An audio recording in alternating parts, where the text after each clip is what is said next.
I'm going to show you how to access the second monitor in Parsec. So the first thing you'll need to do is make sure you're connected to a host, and then you want to hold down the Control Shift and M button if you are on Windows. Otherwise, you want to hold the Shift and M on Mac, or you can use the Parsec logo as I'm going to show you right here.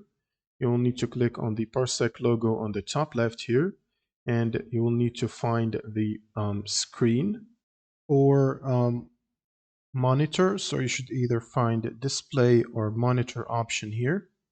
And from there, you should be able to switch to different monitors. But this only works if you have multiple monitors. If you have only one, it might not show up like this one here. But you should generally find it in this video. In this menu right here. When you click on it, it shows something like this where you can select which screen you want to switch to. And that's pretty much it for this video. Subscribe if you found this helpful, and see you in the next one.